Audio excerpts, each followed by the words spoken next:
Hello मेरे प्यारे बच्चों, very good evening to all of you. स्वागत है आप सभी प्यारे प्यारे बच्चों का आपके इस प्यारे से YouTube channel Deepak sir maths and Doubtnut पर। बच्चों, आज मैं आप सभी के लिए एक बहुत ही इंपॉर्टेंट क्लास लेकर के आया हूं, जिसमें बेटा मैं आप सभी को क्लास 12th के इंपॉर्टेंट चैप्टर सारणिक का एक बहुत ही इंपॉर्टेंट टॉपिक पढ़ाऊंगा। यह टॉपिक बेटा इतना इंपॉर्टेंट है कि हर साल इस टॉपिक से सभी बोर्ड्स में क्वेश्चन पूछा जाता है, चाहे आप किसी भी बोर्ड में हो, चाहे आप बिहार बोर्ड में हो, चाहे आप यूपी बोर्ड में हो, चाहे आप राजस्थान में हो या एमपी में हो या छत्तीसगढ़, झारखंड, किसी भी स्टेट बोर्ड में यदि आप हो तो इस टॉपिक से एग्जाम में क्वेश्चन पूछा ही जाएगा। ठीक है। अब आप लोग सोच रहे होंगे सर ऐसा कौन सा टॉपिक है, तो टॉपिक है बेटा सहखंडज आव्यूह तथा आव्यूह का व्युत्क्रम। सर आव्यूह का व्युत्क्रम तो कुछ सुना सुना सा लग रहा है। बिल्कुल सही बेटा, आप लोगों ने पहले भी इस टॉपिक को पढ़ लिया है। कब? पिछले चैप्टर में। पिछले चैप्टर में भी बेटा आपको मैंने प्रारंभिक संक्रियाओं द्वारा आव्यूह का व्युत्क्रम ज्ञात करना सिखाया था, एंड वहां पर मैंने आप सबको यह भी बताया था कि हम आव्यूह का व्युत्क्रम ज्ञात करना अगले चैप्टर में भी सीखेंगे। तो आज बेटा वो घड़ी आ गई है जब आपको मैं आव्यूह के व्युत्क्रम को ज्ञात करने की एक और विधि बताऊंगा, एंड ये विधि बेटा उस वाली विधि से बहुत ही आसान है, और यदि एग्जाम में कभी भी क्वेश्चन आता है आव्यूह के व्युत्क्रम को ज्ञात करने का, तो आप इसी तरीके से आव्यूह का व्युत्क्रम ज्ञात करोगे। ओके, ठीक है। चलिए अब एक बार जल्दी से जिन बच्चों ने आज की क्लास को ज्वाइन कर लिया है सारे बच्चे थम्स अप करेंगे, सो दैट पता लग सके किस किस बच्चे ने क्लास को ज्वाइन कर लिया है। एक बार जल्दी से सभी बच्चे थम्स अप करिए। Thumbs up everyone, thumbs up. सभी बच्चे जल्दी से जल्दी थम्स अप कीजिए। गुड इवनिंग बच्चों, गुड इवनिंग। सभी बच्चों को दीपक सर की तरफ से very good evening. Hello Ranjana, hello Ayush, hello Anjali, hello Sheela, hello Deepak sir की कलेक्टर साहिबा Sifa Khan. Good evening everyone, good evening. Hello dreamer boy, hello Rahul Kumar, good evening बेटा, गुड इवनिंग। सभी बच्चों को वेरी गुड इवनिंग।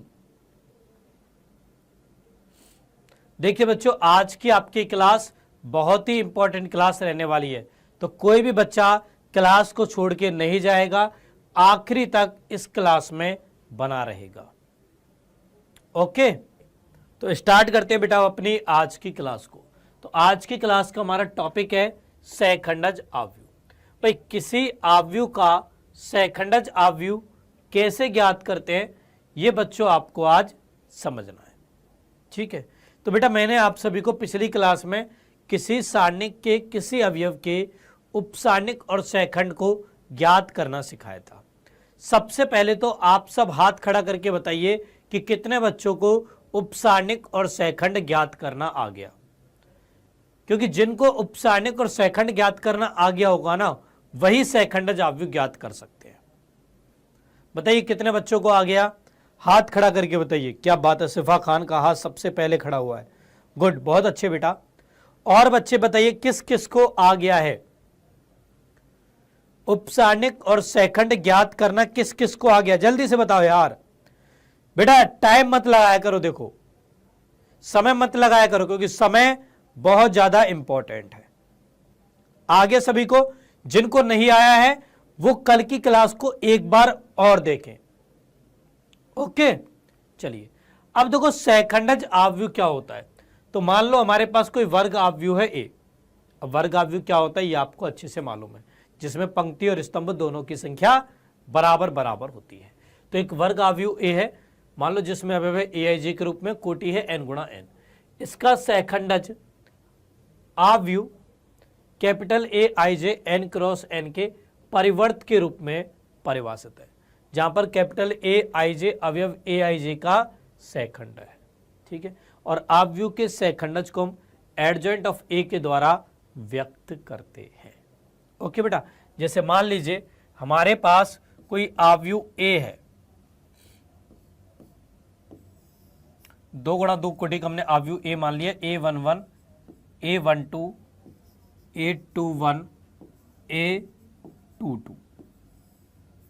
ठीक है, अब यहां पर सबसे पहले हम इस आव्यूह ए के प्रत्येक अवयव के उपसारणिक ज्ञात करेंगे। तो उपसारणिक क्या हो जाएंगे भाई, M11, M12, M21, M22 हो जाएंगे, और फिर हम इसके सहखंड ज्ञात करेंगे। तो सहखंड हो जाएंगे A11, A12, A21 and A22। अब यह कहा गया है कि जो हमारे पास सहखंड आए ना प्रत्येक अवयव के, इन सहखंडों से बने आव्यूह का परिवर्त ही सहखंडज आव्यूह होगा। मतलब कि एडजॉइंट ऑफ ए बराबर हो जाएगा A11 कैपिटल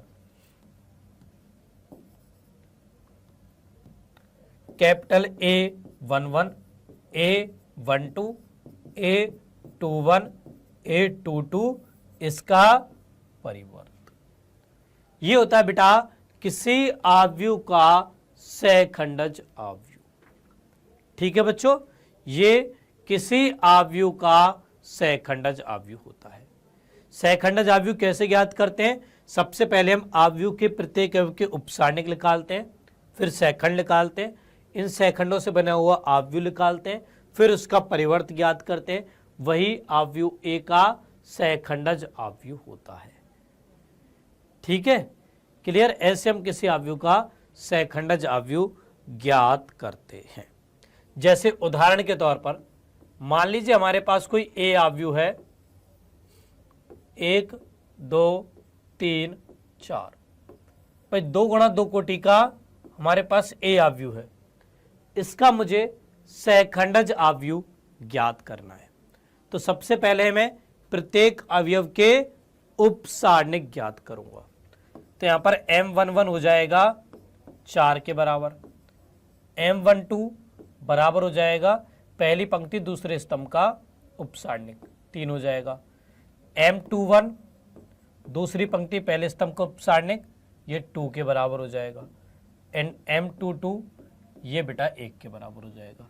अब हम इनके सहखंड ज्ञात करेंगे। तो A11 बराबर 4 हो जाएगा, A12 बराबर -3 हो जाएगा, A21 बराबर -2 हो जाएगा, A22 बराबर 1 हो जाएगा। अब इनसे बना आव्यूह बना दो, तो क्या 4 -3 -2 1, और इसका निकाल दो परिवर्त, तो वो हो जाएगा एडजॉइंट ऑफ ए के बराबर। ठीक है, तो यहां से हमारे पास एडजॉइंट ऑफ ए बराबर हो गया, इसका परिवर्त क्या होगा, पंक्तियों को स्तंभों में, स्तंभों को पंक्तियों में बदल दो। तो ये हमारे पास एडजॉइंट ऑफ ए आ चुका है। ऐसे बेटा हम किसी आव्यूह का सहखंडज आव्यूह ज्ञात करते हैं। क्लियर। रेखा मौर्य बेटा आपका कौन सा क्वेश्चन है?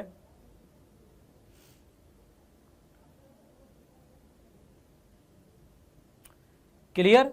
चलिए और एग्जाम्पल देखते हैं।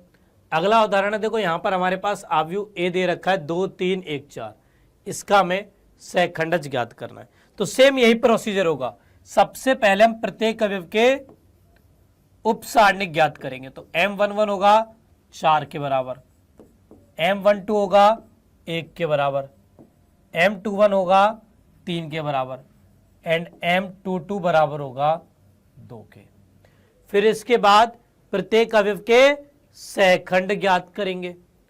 तो A11 बराबर 4 हो जाएगा, A12 बराबर -1 होगा, A21 बराबर -3 होगा, एंड A22 बराबर 2 हो जाएगा। ये कैसे निकाला? बिकॉज हम जानते हैं पिछली क्लास में पढ़ा है AIJ बराबर होता है -1 की घात I + J MIJ के, वहां से हमारे पास ये निकल गए। ठीक है, कल वाला पीडीएफ बेटा मैं इस क्लास के खत्म होते ही डलवा दूंगा। अच्छा रिमझिम, ठीक है रिमझिम मौर्य बेटा, मैंने क्वेश्चन देखा नहीं, चलो अभी के अभी आपका क्वेश्चन देख लेता हूं, अभी के अभी आपका क्वेश्चन देख लेता हूं। क्या था आपका क्वेश्चन? तो देखो यार इतने ज्यादा मैसेज आते हैं ना,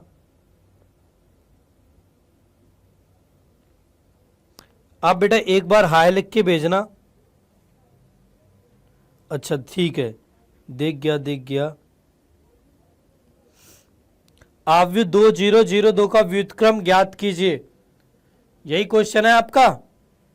तो बेटा अभी तो मैंने आव्यूह का व्युत्क्रम ज्ञात करना आपको सिखाया नहीं। अच्छा आप प्रारंभिक संक्रियाओं द्वारा इसका व्युत्क्रम ज्ञात कर रहे होगे, है ना? तो प्रारंभिक संक्रियाओं द्वारा भूल जाइए, अब आप इसको याद करिएगा, ठीक है? वैसे प्रारंभिक संक्रियाओं के द्वारा भी मैं आपको बता देता हूं। 2002 का व्युत्क्रम निकालना है ना आपको, यहां पे करके बता देता हूं। ए आव्यूह है 2002, इसका व्युत्क्रम ज्ञात करना था। सबसे पहले यहां पर एक बनाइए।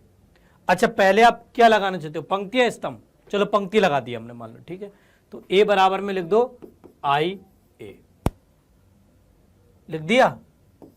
ये हो गया 2002 बराबर 1001 गुणा ए हो जाएगा। यहां पर पहले 2 का भाग लगा दो, तो संक्रिया लगाएंगे, R1 में परिवर्तन करेंगे 1/2 R1 का, तो ये हो जाएगा 1002 बराबर में, यहां पर 1/2 0 1 हो जाएगा गुणा ए हो जाएगा। अब यहां पर 1 बनाना है तो यहां पर भी 2 का भाग लगा दो, ठीक है? यहां पर भी बेटा आप 2 का भाग लगा दीजिए। तो अब चेंज करेंगे R2 में 1/2 R2, देखो क्या बन जाएगा, ये मेरे पास बन जाएगा यहां से, पहली पंक्ति में नो चेंज, दूसरी पंक्ति में ये बन गया बराबर में 1/2 0 0 1/2 ए।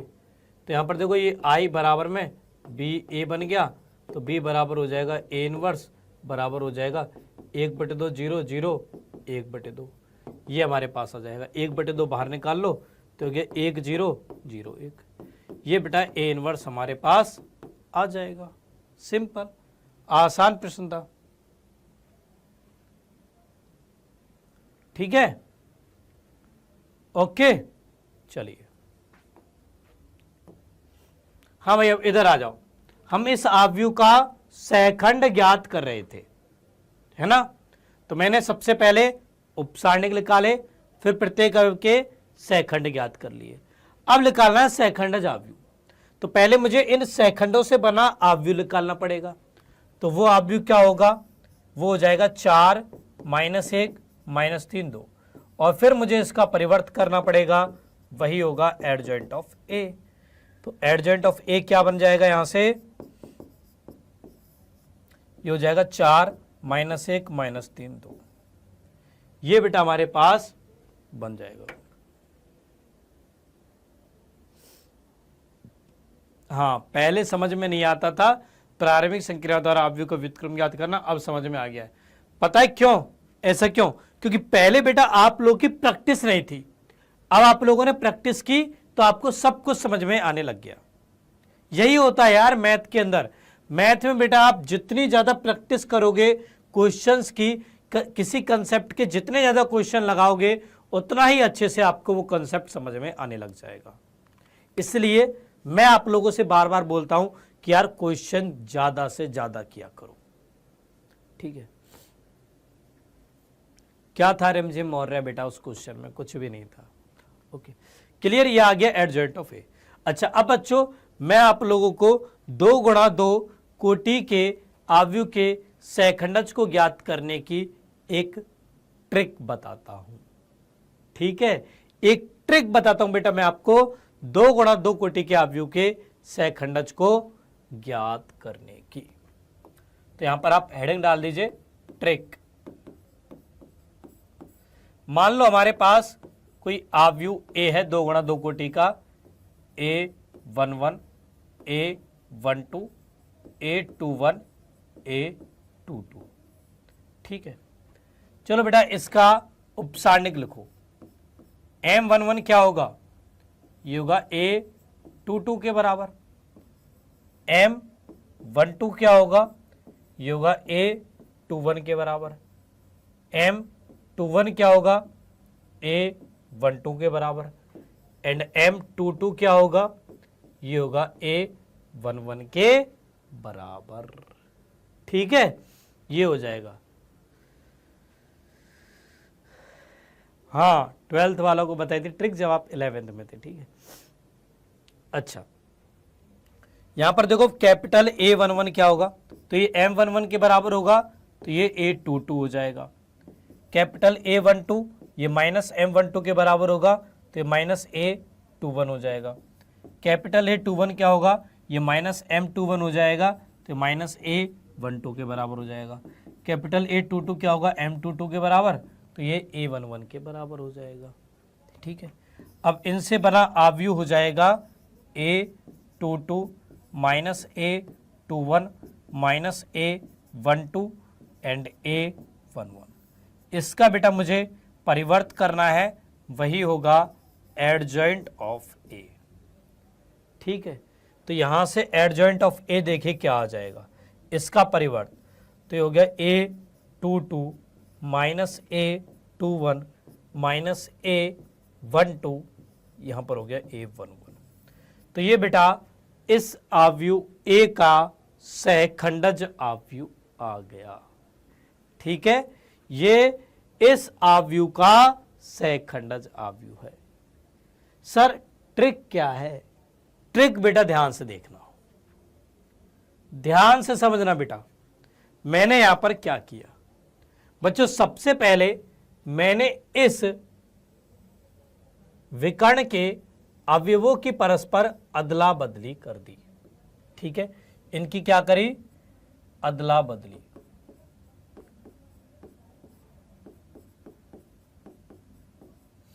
ठीक है भाई, इस आव्यूह A को अपना सहखंडज ज्ञात करना था, तो क्या किया, इन अवयवों ने कहा कि हम अपना स्थान बदल देते हैं। ठीक है, इन अवयवों ने अपना स्थान बदल दिया, तो क्या हो गया, ये हो गया A22, यहां पर बन गया A11।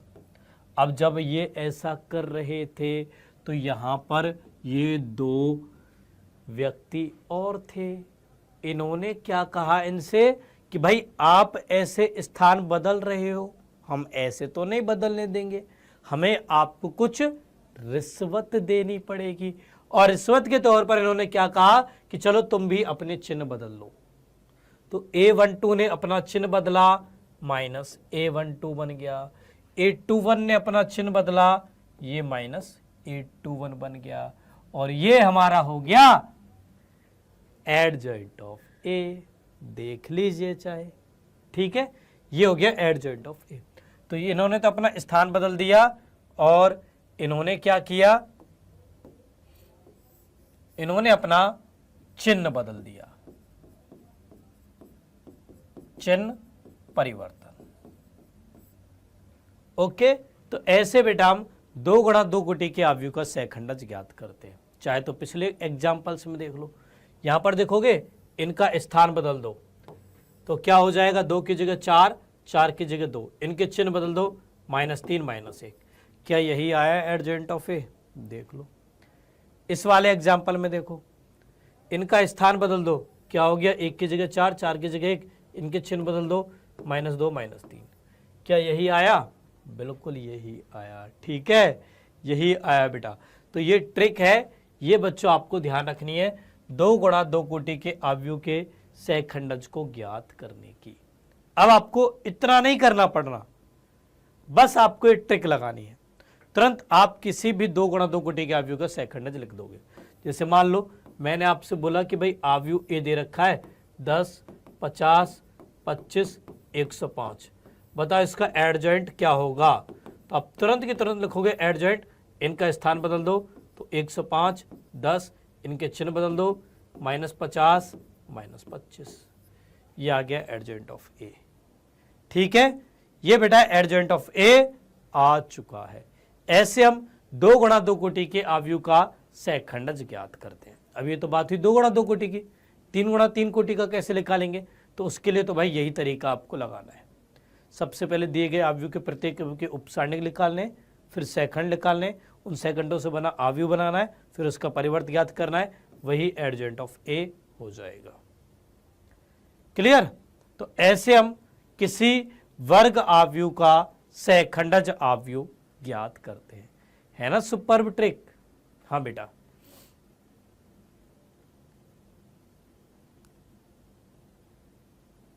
ठीक है। फिर से बता दे रहा हूं, देखो इनका तो हमने स्थान परिवर्तन कर दिया और इनका हमने चिन्ह परिवर्तन कर दिया, ठीक है।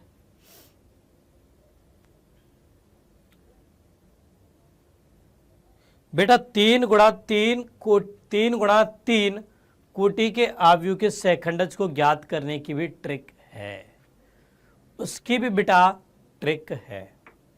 उसकी ट्रिक को मैं आपको क्वेश्चन के माध्यम से आगे समझाऊंगा, ठीक है। लास्ट में मैं क्वेश्चन करवाऊंगा, उसके माध्यम से आपको समझाऊंगा उस ट्रिक को। 3 गुणा 3 कोटि के आव्यूह के सहखंडज को ज्ञात करने की भी। वैसे मैंने अपने इस चैनल के ऊपर एक वीडियो डाल रखी है जिसमें मैंने आपको आव्यूह के सहखंडज को ज्ञात करने की सुपर्ब ट्रिक करवा रखी है, ठीक है। यदि आपको अलग से देखना है तो वहाँ पे देख सकते हो, नहीं तो आगे क्वेश्चन के माध्यम से मैं आपको समझाऊंगा ही। ओके, अब इसके बाद हम बात करते हैं सहखंडज आव्यूह के गुणधर्मों के बारे में। देखो कोई भी बच्चा क्लास को छोड़ के नहीं जाएगा, बिकॉज बेटा जो बातें मैं आपको बता रहा हूं ना, वो बातें किसी किताब में आपको नहीं मिलने वाली। ये ट्रिक किताबों में नहीं मिलेंगी, ये मैं आपको अपनी तरफ से बता रहा हूं। 3 गुणा 3 कोटि के आव्यूह के सहखंडज को ज्ञात करने की ट्रिक किसी किताब में नहीं दी गई है, मैं आपको अपनी तरफ से करा रहा हूं, ठीक है। ओके, तो ध्यान से देखिए। अच्छा, उससे पहले हम सहखंडज आव्यूह के इंपॉर्टेंट गुणधर्मों को देख लेते हैं। तो यहाँ पर पहला गुणधर्म है, यदि ए कोई n कोटि का आव्यूह है तो a गुणा एडजॉइंट ऑफ a बराबर होता है एडजॉइंट ऑफ a गुणा a के, बराबर होता है ये a का सारणिक गुणा i के, जहां i n कोटि का तत्समक आव्यूह है। क्या है बेटा? i n कोटि का एक तत्समक आव्यूह, ठीक है। चलिए बच्चों, इसको हम समझते हैं। तो मान लो यहां पर कि मेरे पास a आव्यूह है 3 गुणा 3 कोटि का, मान लो A11, A12, A13, A21, A22, A23, A31, A32, A33, ठीक है। ये हमारे पास कोई A आव्यूह है। अब बेटा एडजॉइंट ऑफ A क्या होगा? एडजॉइंट ऑफ A होगा इस आव्यूह A के प्रत्येक अवयव के सहखंड से बने आव्यूह का परिवर्त। तो बेसिकली ये बराबर होगा capital A11, A12, A13, A21, A22, A23, A31, A32, A33 का परिवर्त इसके बराबर होगा। तो यहाँ से ये बराबर हो जाएगा A11, A12, A13, A21, A22, A23, A31, A32, A33, इसके बेटा ये बराबर हो जाएगा, ठीक है। अब देखो हम A गुणा एडजॉइंट ऑफ A करते हैं। देखिए बेटा क्या बनेगा। A आव्यूह है A11, A12, A13, A21, A22, A23, A31, A32, A33, इसका गुणा करना है एडजॉइंट ऑफ A से, यानी A11, A12, A13, A21, A22, A23, A31, A32, A33 के साथ में, ठीक है। चलो भाई गुणा करते हैं। देखो गुणा करने पर क्या बनेगा। पहली पंक्ति गुणा पहले स्तंभ से करेंगे तो हो गया A11 capital A11 plus A12 capital A12 plus A13 capital A13 हो जाएगा। पहली पंक्ति गुणा दूसरे स्तंभ से करेंगे तो हो गया A11 A21 plus A12 A22 plus A13 A23। पहली पंक्ति गुणा तीसरे स्तंभ से करेंगे तो हो गया A11 A31 plus A12 A32 plus A13 A33 हो जाएगा। ठीक है, सेम ऐसे दूसरी पंक्ति गुणा पहले स्तंभ से करेंगे। सो A21 A11 plus A22 A12 plus A23 A13 हो जाएगा। यहाँ पर A21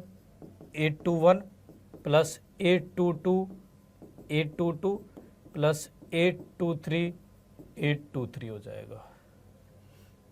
यहाँ पर A21 A31 plus A22 plus A23 हो जाएगा। ठीक है, ऐसी तीसरी पंक्ति गुणा पहले स्तंभ से करेंगे तो A31 A11 plus A32 A12 plus A33 होगा। तीसरी पंक्ति गुणा दूसरे स्तंभ से करेंगे A31 A21 plus A32 plus A33 हो जाएगा। तीसरी पंक्ति गुणा हम तीसरे स्तंभ से करेंगे तो हो गया A31 capital A31 plus A32 capital A32 plus A33 capital A33 हो जाएगा। अब बेटा याद करिए, मैंने आप सभी को पिछली क्लास में बताया कि यदि हम किसी सारणिक में किसी पंक्ति या स्तंभ के अवयवों को उसी पंक्ति या स्तंभ के संगत सहखंडों से गुणा करके योग करें तो हमें सारणिक का मान प्राप्त होता है। और यदि हम किसी सारणी में किसी पंक्ति या स्तंभ के अवयवों को किसी अन्य पंक्ति अथवा स्तंभ के संगत सहखंडों से गुणा करके योग करें तो हमें शून्य प्राप्त होता है। राइट, अब यहां पर देखिए, हमने पहली पंक्ति के अवयवों का पहली पंक्ति के सहखंडों के साथ गुणा करके योग किया है, तो इसका मान होगा A के सारणिक के बराबर। यहां पर हमने पहली पंक्ति के अवयवों का दूसरी पंक्ति के संगत सहखंडों से गुणा करके योग किया है, तो इसका मान शून्य के बराबर हो जाएगा। यहां पर पहली पंक्ति के अवयवों का तीसरी पंक्ति के संगत सहखंडों से गुणा करके योग किया है, इसका मान भी 0 हो जाएगा। यहाँ पर दूसरी पंक्ति के अवयव का पहली पंक्ति के सहखंडों से गुणा करके योग किया है, ये 0 हो जाएगा। यहाँ पर दूसरी पंक्ति के अवयव का दूसरी पंक्ति के सहखंडों के साथ ही गुणा किया है, तो इसका A के सारणिक के बराबर हो जाएगा। यहाँ पर दूसरी पंक्ति के अवयव का तीसरी पंक्ति के सहखंडों से गुणा किया है, करके योग किया, 0 हो जाएगा। इसका भी मान 0, इसका भी मान 0, ये हो जाएगा A का सारणिक। तो A का सारणिक बाहर आ जाएगा एंड ये बच जाएगा 1 0 0 0 1 0 0 0 1। तो इसका मतलब ये हो गया A का सारणिक गुणा I के बराबर।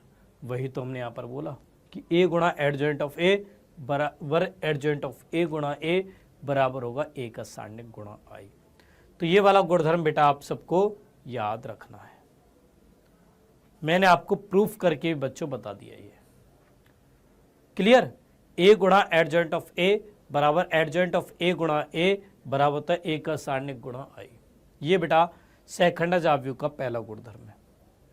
इसके बाद दूसरा गुणधर्म है अवयव के गुणनफल का सारणिक उनके क्रम से सारणिकों के गुणनफल के बराबर होता है। अर्थात यदि आपके पास दो अवयव A और B तो इनके गुणनफल का सारणिक बराबर होगा A का सारणिक गुणा B के सारणिक के। ये वाला गुणधर्म बेटा आपको याद रखना है, ठीक है। इसके बाद यहां पर बेटा एक और गुणधर्म वो है एडजॉइंट ऑफ A का सारणिक। किसी अवयव के सहखंडज अवयव का सारणिक बराबर होता है A के सारणिक की घात n-1 के बराबर, जहां n उस सारणिक की कोटि को व्यक्त करता है, ठीक है। जैसे मान लो हमारे पास A 3 गुणा 3 कोटि का कोई वर्ग अवयव है, तो n बराबर हो जाएगा 3, तो उसके लिए एडजॉइंट ऑफ A का सारणिक बराबर हो जाएगा A के सारणिक की घात 3 में से गई तो 2 के बराबर। अब यहाँ पर बच्चों के दिमाग में क्वेश्चन आ रहा होगा, सर इस गुणधर्म का हमें प्रयोग कब करना है? बेटा प्रयोग तब करना है जब मैं आपसे कहूँ कि मान लो A का सारणिक का मान है 25 के बराबर, A 3 गुणा 3 कोटि का वर्ग अवयव है, तो बताओ एडजॉइंट ऑफ A के सारणिक का मान कितना होगा? तो तुरंत आप लिख दोगे एडजॉइंट ऑफ A का सारणिक बराबर A के सारणिक की घात 2 के बराबर, तो 25 का वर्ग 625 आंसर आ जाएगा। तो ऐसी जगह पर बेटा आपको इस फॉर्मूले का प्रयोग करना है। बहुत इंपॉर्टेंट फॉर्मूला है ये वाला फॉर्मूला, ना केवल आपको बोर्ड में काम आएगा बल्कि साथ में प्रतियोगी परीक्षाओं में भी काम आएगा। ठीक है, तो ये आपको अच्छे से आना चाहिए, ये बहुत ही इंपॉर्टेंट है, काफी बार एग्जाम में पूछा गया है बेटा। ओके, एडजॉइंट ऑफ ए के सारणिक का मान बराबर होता है ए के सारणिक की घात n-1 के बराबर। क्लियर बेटा? चलिए, अब यहां पर बच्चों के दिमाग में क्वेश्चन आ रहा होगा सर ये वाला गुणधर्म आया कहां से। चलो ये भी मैं आपको बता देता हूं बेटा। ए गुणा एडजॉइंट ऑफ ए, ये मैंने अभी आपको बताया, ये बराबर होता है ए का सारणिक गुणा आई के बराबर। अब यहां पर देखो एक आव्यूह ए है और एक आव्यूह है एडजॉइंट ऑफ ए। मैं यहां पर दोनों तरफ सारणिक लेता हूं, सारणिक ए गुणा एडजॉइंट ऑफ ए, देखो क्या हो जाएगा। अच्छा ये क्या था, ये हमारे पास था ए का सारणिक 0 0 0, ए का सारणिक 0 0 0, ए का सारणिक, ये था हमारे पास में, ये आव्यूह था। अब मैंने इसका भी सारणिक ले दिया। ठीक है, यहां पर देखो ये क्या बनेगा, ए का सारणिक, क्योंकि दो आव्यूह के गुणनफल का सारणिक उन दोनों सारणिक को, दो आव्यूह के गुणनफल का सारणिक उन दोनों के अलग अलग सारणिकों के गुणनफल के बराबर होता है। क्योंकि ए का सारणिक गुणा एडजॉइंट ऑफ ए का सारणिक बराबर हो जाएगा, ये हमारे पास ए के सारणिक की घात 3 के बराबर आ जाएगा। तो यहाँ से एडजॉइंट ऑफ ए का सारणिक बराबर हो जाएगा ए के सारणिक की घात 2 के बराबर। ठीक है, तो यहाँ से बेटा ये वाला गुणधर्म आया। दो कोटि के लिए बात करें तो यदि n बराबर 2 हो जाएगा बेटा, तो उसके लिए एडजॉइंट ऑफ ए का सारणिक बराबर हो जाएगा ए के सारणिक की घात 2 में से गई तो 1 के बराबर। तो एडजॉइंट ऑफ ए का सारणिक ए के सारणिक के बराबर ही हो जाएगा उस केस में। ठीक है, क्लियर? चलिए, अब इसके बाद हम बात करते हैं अव्युत्क्रमणीय तथा व्युत्क्रमणीय आव्यूह के बारे में। अब अव्युत्क्रमणीय और व्युत्क्रमणीय आव्यूह क्या होते हैं? ठीक है, तो यदि बेटा आपके पास कोई आव्यूह ए है, अब उसके सारणिक का मान यदि इक्वल टू 0 है, तो इसका मतलब है कि वो अव्युत्क्रमणीय आव्यूह है, मतलब उसके व्युत्क्रम का अस्तित्व नहीं है। देखो आप सबने प्रारंभिक संक्रियाओं द्वारा आव्यूह का व्युत्क्रम ज्ञात करना सीखा था। वहां पर आपने देखा था कि कभी कभी किसी किसी आव्यूह के व्युत्क्रम का अस्तित्व नहीं होता है। ठीक है, अब वहां पर हम लोग ये चीज कब बताते थे, जब हम पहले सॉल्व करते थे तो किसी स्टेप पर आकर के हमें किसी पंक्ति या स्तंभ के सारे एवं शून्य मिल जाते थे, तब हम बोला करते थे। अब बेटा हमें इतना भी वेट करने की जरूरत नहीं है। अब हम क्या करेंगे, कोई भी जो हमें आव्यूह दिया गया होगा उसका सारणिक निकालेंगे। यदि सारणिक शून्य के बराबर है तो वो अव्युत्क्रमणीय आव्यूह है, मतलब उसके व्युत्क्रम का अस्तित्व नहीं है।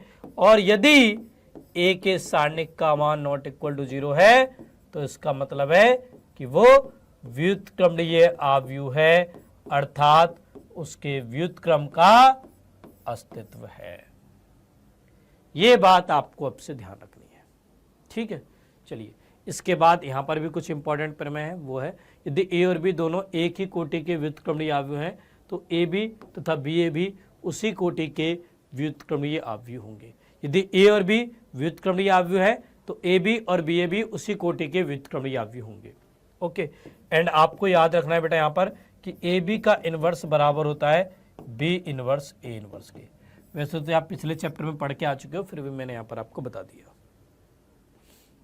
ठीक है, अच्छा इसके बाद एक और इंपॉर्टेंट प्रमेय कि एक वर्ग आव्यूह ए के व्युत्क्रम का अस्तित्व है यदि और केवल यदि ए व्युत्क्रमणीय आव्यूह है।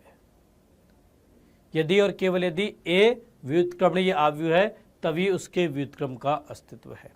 देखिए बेटा आप लोगों ने पिछले चैप्टर में पढ़ा है कि यदि ए बी बराबर बी ए बराबर आई हो तो बी ए का व्युत्क्रम होता है, राइट? ये सब आप लोगों ने पढ़ा है। अच्छा यहां से देखो ए बी के सारणिक का मान बराबर हो जाएगा आई के सारणिक के, और आई क्या एक तत्समक आव्यूह, तत्समक आव्यूह का सारणिक बेटा 1 के बराबर होता है। यहां से ये बन जाएगा ए का सारणिक गुणा बी का सारणिक बराबर 1 के बराबर। अब आप सोचो यदि ए का सारणिक का मान 0 हो गया तो क्या बी का सारणिक का मान 1 हो सकता है? कभी नहीं हो सकता।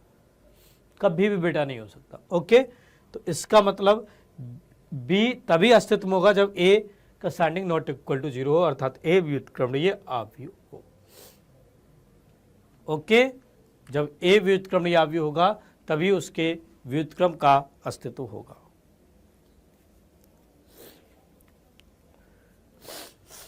क्लियर बेटा? चलिए, अब इसके बाद बच्चों मैं आपको आव्यूह का व्युत्क्रम ज्ञात करना सिखाता हूं कि कैसे हम किसी आव्यूह का व्युत्क्रम ज्ञात करते हैं। ध्यान से समझना सारे बच्चे कि कैसे हम किसी आव्यूह का व्युत्क्रम निकालते हैं। ओके, अच्छा, अब देखो बेटा, मैंने आपको बताया कि a गुणा एडजॉइंट ऑफ a ये बराबर होता है a के सारणिक गुणा i के बराबर, राइट। ये हमने अभी गुणधर्म देखा था आव्यूह के सहखंडज में, ठीक है। अब मैं यहां पर दोनों तरफ a के सारणिक का भाग लगा देता हूं, क्योंकि a गुणा एडजॉइंट ऑफ a बटे a का सारणिक ये बराबर हो जाएगा i के। अब इसको आप ऐसे लिख दो ए बी बराबर में i, और ए बी बराबर यदि i हो तो उस केस में b होता है a इनवर्स के बराबर, और यहां b क्या है, 1 बटे a का सारणिक गुणा एडजॉइंट ऑफ a, ठीक है। तो ऐसे बेटा हम किसी आव्यूह का व्युत्क्रम ज्ञात करते हैं। ओके, अब से बेटा हम आव्यूह का व्युत्क्रम इसी फॉर्मूले से ज्ञात करेंगे, a इनवर्स बराबर 1 बटे a का सारणिक गुणा एडजॉइंट ऑफ a। ये होगा किसी आव्यूह के व्युत्क्रम को ज्ञात करने का फॉर्मूला, a इनवर्स बराबर 1 बटे a का सारणिक गुणा एडजॉइंट ऑफ a, ठीक है। ये बच्चों आपको ध्यान रखना है, ठीक है बेटा? क्लियर? यहां तक सभी को समझ में आ गया?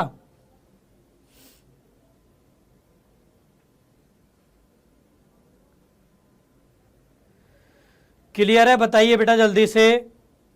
कि ऐसा तो नहीं कि मैं पढ़ाते जा रहा हूं और आप लोग ध्यान से पढ़ ही नहीं रहे हो, हमें ऐसी बात है क्या?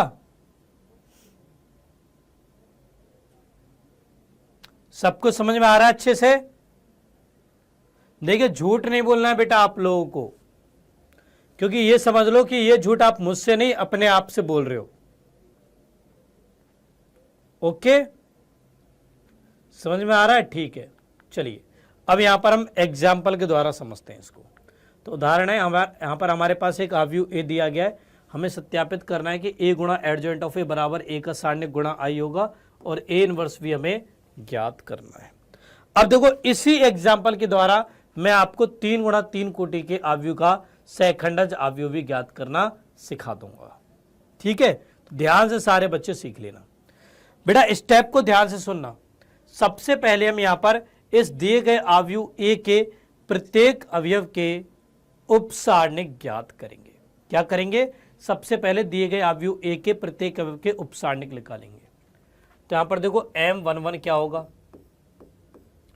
ये हमारे पास हो जाएगा सारणिक 4 3 3 4 के बराबर, तो हो गया 16 - 9 बराबर 7। सेम ऐसे ही M12 क्या होगा, सारणिक पहली पंक्ति गई दूसरा स्तंभ गया, तो 1 3 1 4 के बराबर हो जाएगा, तो ये हो गया 4 - 3 मतलब 1 के बराबर। फिर M13 क्या होगा, पहली पंक्ति गई तीसरा स्तंभ गया, तो 1 4 1 3 हो जाएगा, तो हो गया 3 - 4 मतलब -1 के बराबर। फिर M21 बराबर सारणिक, दूसरी पंक्ति गई पहला स्तंभ गया, तो 3 3 3 4 हो जाएगा, तो हो गया 12 - 9 मतलब 3 के बराबर। फिर M22, दूसरी पंक्ति गई दूसरा स्तंभ गया, तो ये बच गए 1 3 1 4, तो ये हो गया 4 - 3 मतलब 1 के बराबर। फिर M23, दूसरी पंक्ति गई अब की बार तीसरा स्तंभ गया, तो 1 3 1 3 बच गया, ये हो गया 3 - 3 मतलब 0 के बराबर। फिर M31, तीसरी पंक्ति गई पहला स्तंभ गया, तो 3 3 4 3,